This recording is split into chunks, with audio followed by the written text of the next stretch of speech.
당신은 생각보다 멘탈이 강한 사람입니다. 박세니. 독서의 이유는 간단했습니다. 저는 제가 처한 환경과 단절되고 싶었어요. 그리고 책 읽는 저를 아무도 나무라지 않았습니다. 제게 책은 완벽한 방패나 다름없었습니다.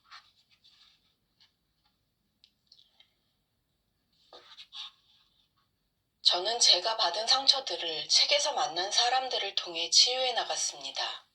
멋진 사람들은 언제나 책에만 존재했습니다. 물론 제 세계관에서요. 책을 통해 멋진 사람들이 어떤 마음가짐으로 삶을 살아가는지 배울 수 있었습니다. 그리고 자연스럽게 심리와 무의식의 세계에 대한 관심이 커졌습니다. 권위를 내세우는 행위는 내면적으로 약하다는 반증입니다. 과격하고 우악스러운 행동과는 달리 멘탈이 약하다는 뜻이죠. 세상을 바라보는 내면의 기준이 분명한 사람이라면 높은 자리에 올라가더라도 권위적인 모습을 보이지 않습니다. 스스로 자신의 권위를 인정하고 있기 때문에 외적으로 그럴 필요가 없는 것이지요. 타인에게 권위적인 모습을 보이는 것은 스스로를 인정하는 힘이 약하기 때문입니다. 자신의 부족한 부분을 상대에게 들키지 않기 위해서 겉으로 강한 척하는 것이지요. 내적으로 자신의 능력에 대한 확신이 부족해 외부에서 받는 긍정적인 평가에 쉽게 흔들립니다. 또 그런 사람들이 사실 더 쉽게 마음을 열고 자신을 지지해주는 사람들에게 빠져드는 성향을 보입니다. 이때 우리가 가져야 할 태도는 아량입니다. 권위적인 상사의 태도에 좌절해 스스로를 탓하면 절대 안 됩니다.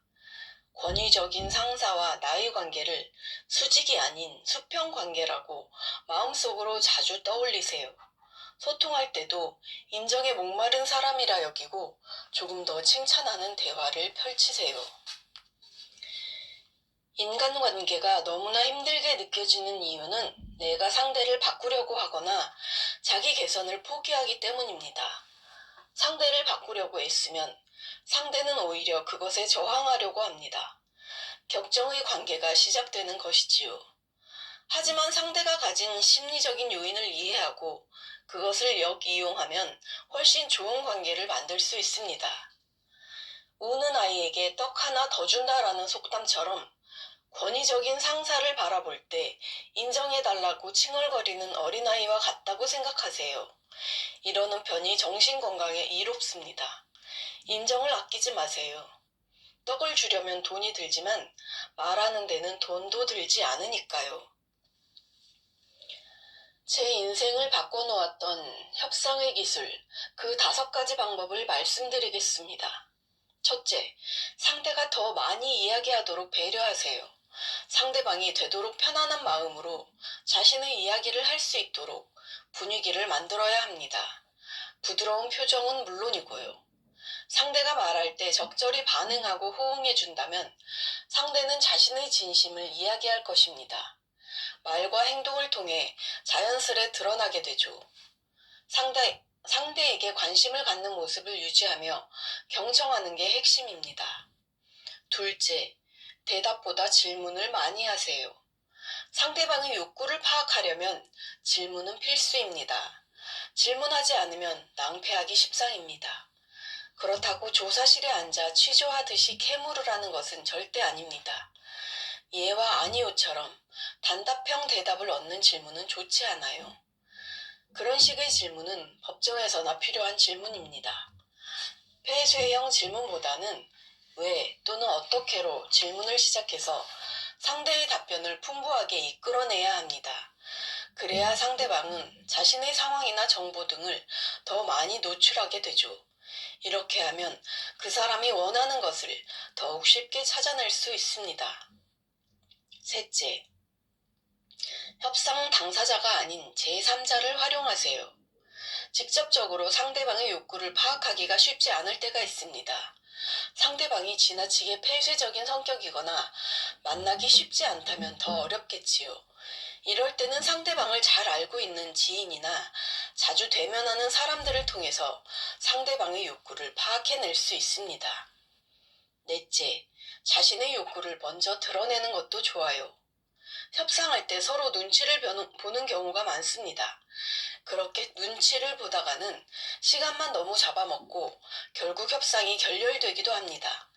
때로는 솔직하게 자신이 원하는 바를 먼저 이야기하세요. 의외로 상대방과 열린 마음으로 대화하기가 훨씬 수월해집니다.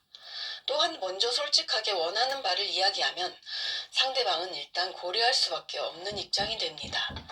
협상의 상황에 따라 결과는 다를 수 있겠지만 솔직함이 최선의 방책이란 말도 있듯이 협상에서의 솔직함은 강력한 힘을 발휘할 때가 많다는 걸 기억하세요. 다섯째, 상대의 욕구가 생각보다 많다는 걸 염두에 두세요. 상대가 단 하나의 욕구를 갖고 있는 것이라면 그것에 대해 준비하고 해결점을 찾으면 됩니다. 대부분의 협상에서는 상대방이 여러 욕구를 갖고 있는 경우가 많아요. 정말 자연스러운 일입니다. 이때 많은 욕구 중에서 상대방이 어떤 욕구를 가장 중요하게 여기는지 파악해야 합니다. 욕구를 완전하게 충족시키는 건 쉽지 않기 때문에 상대방이 가장 중요하게 생각하는 걸 찾아내야 합니다. 인간이라면 누구에게나 욕구가 있습니다. 이를 서로 맞춰가며 조절하는 것이 인간관계의 기술이고요. 소통은 욕구를 확인해가는 매개체이므로 말씀드린 5가지 기술을 꼭 실천해 보세요. 기분에 따라 무작정 소통하는 일은 상당히 피곤한 일입니다. 상대의 심리를 잘 파악해 당신의 인생도 곧 황금기를 맞이하면 좋겠습니다.